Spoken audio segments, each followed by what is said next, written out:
Hello my brotherku, apa kabar kalian hari ini? Semoga kita tetap sehat walafiat dan dalam lindungan Tuhan. Ya, kita lanjut lagi video terbaru kita, dan kali ini kita akan membahas ya tentang apa saja yang kita alami atau Bang Mimin alami hari ini. Sengaja ini saya mau bercerita kepada teman-teman, ya, kepada seluruh masyarakat Indonesia. Ya, ini bukan menyudutkan sesama, bukan, tapi ini kita hanya berbagi pengalaman saja ya, bisa membedakan mana yang lebih baik dan mana yang kurang baik ya. Jadi teman-teman jangan ragu ya untuk atau jangan segan-segan untuk berkunjung di channel ini, karena di channel ini membuat sebuah cerita yang begitu menyenangkan di hati teman-teman, dan saya tahu itu adalah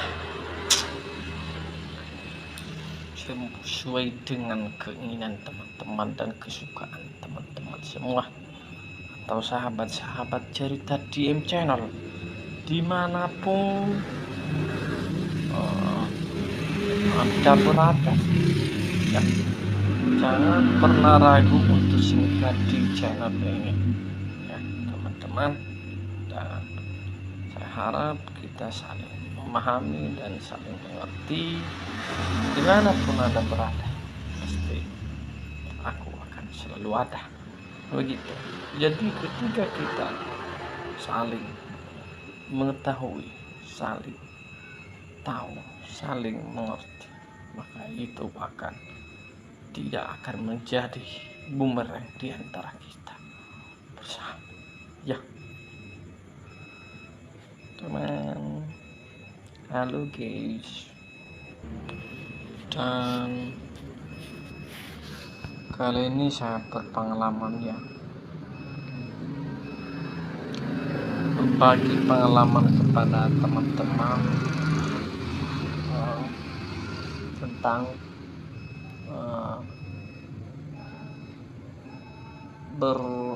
bersosmed ya, bersosial media. Kemarin muncul di beranda saya ada akun palsu yang menyampaikan perkataan penghinaan terhadap saya, dan saya tetap sabar, cuma saya telusuri akunnya itu gitu loh. Jadi menelusuri akun itu nggak gampang sebenarnya, tapi mudah bagi saya. Kenapa saya bilang mudah bagi saya?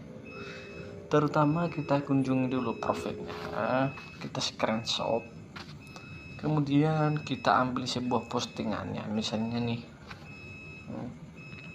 dia pakai postingan itu, keterangan postingan itu dengan memakai bahasa daerah.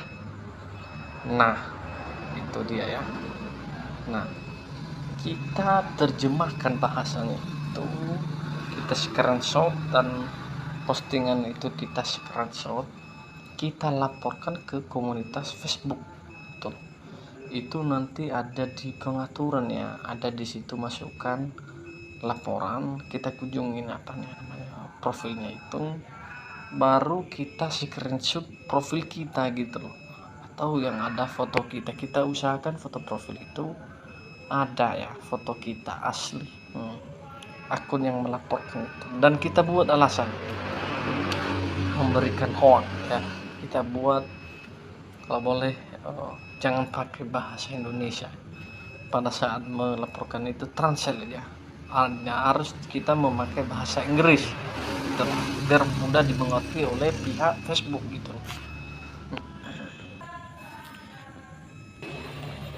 Dan setelah nanti mau kita laporkan, itu ada dasar kita gitu loh.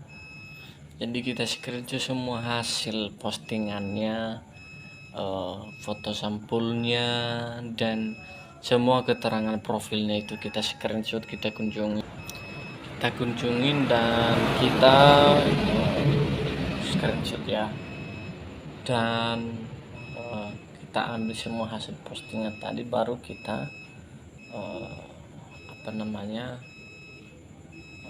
kita cek biodatanya, kita screenshot, baru kita terjemahkan kalau boleh bahasa Inggris ya. Baru dengan alasan, kita buat alasan kalau boleh bahasa Inggris, jangan pakai bahasa Indonesia.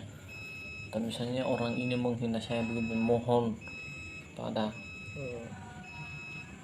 pedoman atau kepada program pedoman komunitas Facebook untuk ya memberitahu ke saya siapa oknum ya. Sebenarnya kita nggak mengetahui orangnya siapa gitu loh, pemilik akunnya gitu loh, nggak nah, namanya orang itu membuat akun bodong atau akun palsu kan. Nah, yang mereka ketahui nanti misalnya sudah di ACC laporan kita lokasi ya, tahu minimal lokasinya itu 100 meter persegi, mereka tahu keberadaan akun itu selagi belum dikeluarkan dari perangkat atau HP tersebut gitu loh. Jadi mereka hanya mengetahui email yang diikat sama nomor HP gitu. Jadi keberadaannya nggak pasti di rumah ini gitu, rupanya di rumah X atau di rumah si A, nggak bisa gitu loh. Nah, yang dipastikan itu lokasinya, misalnya nih lokasinya Niasnya di mana? Nias Selatan, Kecamatan Lahusa, atau desa Modrowe contohnya ya, hanya di situ yang bisa dideteksi. Jadi masalah memastikan orang siapa yang mengendalikan atau yang memegang akun itu nggak bisa, kecuali dia udah memberi wajahnya di dalam. Iya, ini kan hanya keterangan postingan atau statusnya yang diupdate-nya di Facebook gitulah ya. Jadi kemarin itu ini bagi pengalaman ya guys ya, yang mereka tahu lagi hanya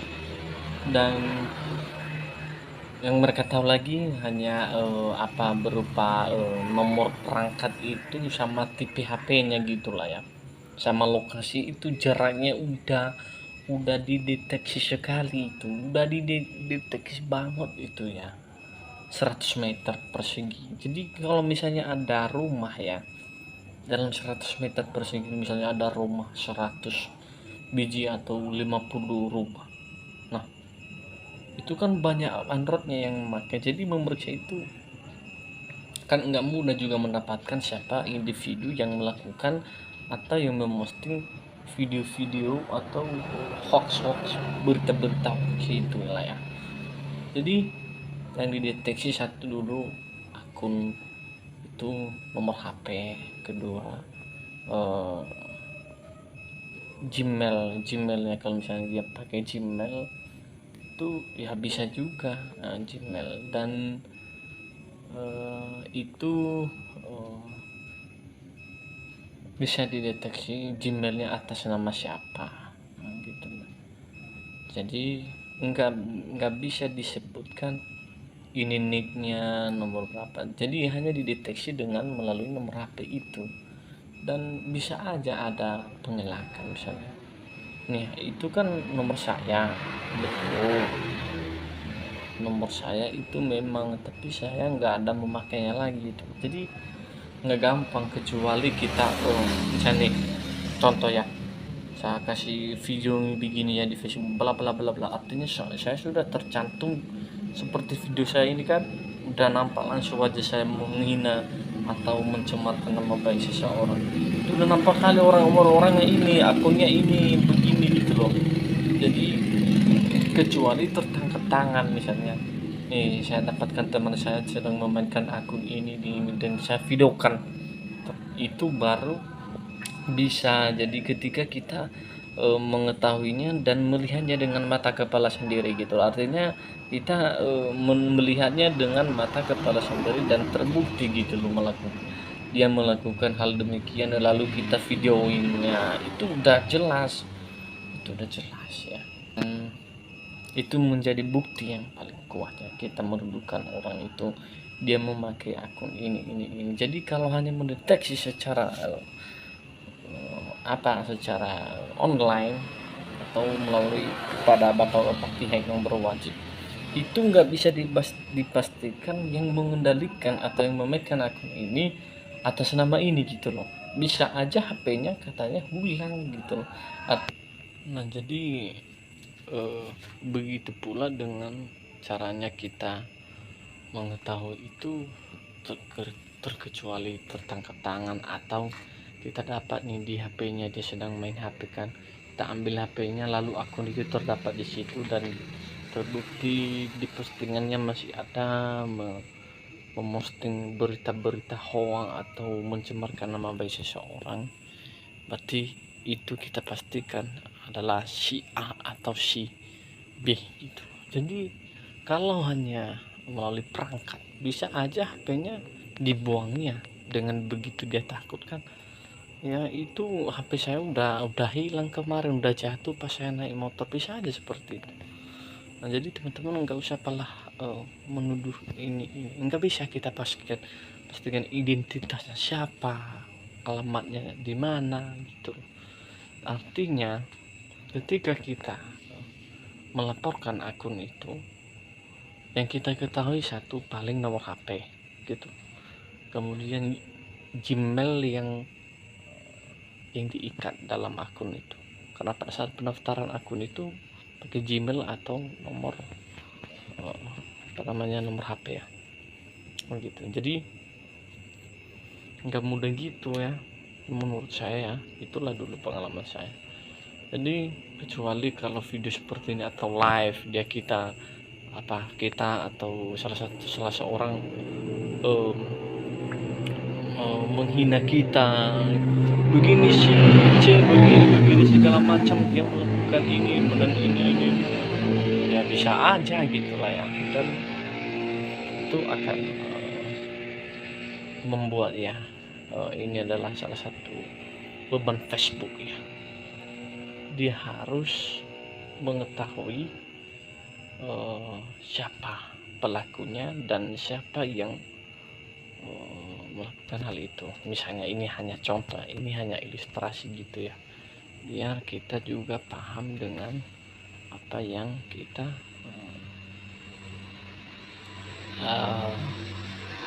lakukan aktivitasnya. Jadi itu tergantung fitur terbaru dari Facebook gitu. Jadi misalnya nih di YouTube kan kalau misalnya dia udah saja di konten kreator, orang tahu di mana diikatnya Google AdSense ya, itu lewat itulah dompet digitalnya lalu ditransfer ke rekening ya, itu nggak bisa.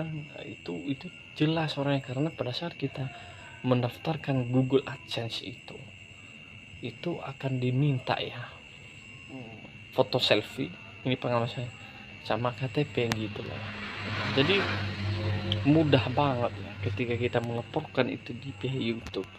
Tapi kalau di pihak YouTube misalnya kita ada yang mencemarkan nama baik kita atau menjelek kita, contohnya ini hanya ilustrasi, jadi laporan kita itu sama pihak pedoman komunitas itu wajib memakai bahasa Inggris dan cepat ditanggapi kalau misalnya kita memakai bahasa Inggris. Jadi kalau memakai bahasa Indonesia harus ada translate gitulah ya, harus ada translate yang bentuk visualnya bagaimana, orang yang menyampaikan bagaimana, baru kita tampilkan video yang atau misalnya dia memberikan di pedoman komunitasnya agak lumayan menyudutkan seseorang gitu. Jadi kita harus juga patuh terhadap pedoman komunitas YouTube. Pedoman komunitasnya ini bagaimana cara kita melaporkan dia dengan ini ya kan, misalnya ya ini misalnya ini hanya sebagai pengalaman atau sepengetahuan saya ini sejak jadi konten kreator atau seorang youtuber gitu. Jadi kawan-kawan itu harus ada bukti juga yang kuat, bukti yang valid terhadap di akun tersebut. Kita kirimkan, kita berikan masukan kepada pihak YouTube, mohon untuk ditelusuri. Jadi kita juga melaporkan kepada pihak yang berwenang gitu ya. Karena itu sangat penting, misalnya dia terdapat dan terbukti, maka kita siap melaporkannya. Ini hanya contoh ya teman-teman, ini hanya contoh, ini hanya ilustrasi ya, jangan salah paham ya teman-teman ya, begitu ya. Itu ajanya hidup. Jadi kita itu kan setiap menemani itu teman-teman harus berkesinambungan, silaturahminya itu harus begitu, jangan putus artinya ada jalan. Semoga kita tetap sehat ya, tetap sehat dalam lindungan Tuhan yang Maha Esa gitu. Jadi enggak semua itu juga orang tahu ya, kadang-kadang kita menuduh sembarangan aja ya, ketika kita mendapatkan akun-akun yang kurang baik itu, yang kurang menyenangkan di hati orang banyak, apalagi di tengah-tengah masyarakat atau di hadapan netizen yang paling banyak, yang juta-jutaan jiwanya gitu loh. Nah, sekarang makin banyak yang memakai Android, sedangkan jumlah jiwa di Indonesia itu saya dengar kemarin itu udah ratusan juta ya. Berarti otomatis sudah ratusan juta yang memakai juga yang namanya Android ya. Itu aja, teman-teman bisa melihat dan mengetahui bersama bagaimana sekarang perkembangan daripada media sosial atau sosial media gitu ya. Begitu dia ceritanya ya teman-teman. Ini saya sedang berada di tempatnya agak gelap yang lumayan kurang terang menerang, dan teman-teman bisa melihat sendiri bagaimana cara saya mengajak bersilaturahmi melewat akun YouTube saya ini, akun YouTube Cerita DM ya. Dan teman-teman yang baru bergabung jangan lupa like and subscribe, dan teman-teman tetap fokus pada teks di bawah ini ya. Oke, thank you. Kita lanjut lagi sekitar beberapa menit lagi ke depannya, dan teman-teman saya lanjut lagi cerita. Hari ini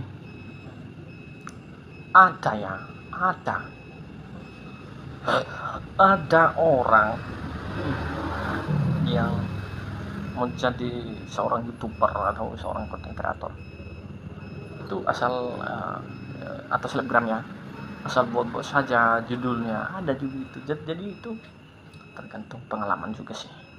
Kita juga nggak mungkin memaksa orang harus seperti ini gitu loh ya. Jadi kita itu hanya berbagai pengalaman lah, biasalah teman-teman. Jadi itu saya buat itu kemarin, waduh begitu banyak netizen yang bertanya begini segala macam, begini begitu, dan itu kawan-kawan akan membuat kita hasil ya, yang begitu maksimal. Sebenarnya membuat konten ini ya, kadang-kadang banyak yang mengabaikan atau begini. Kebetulan aja viral, kebetulan videonya itu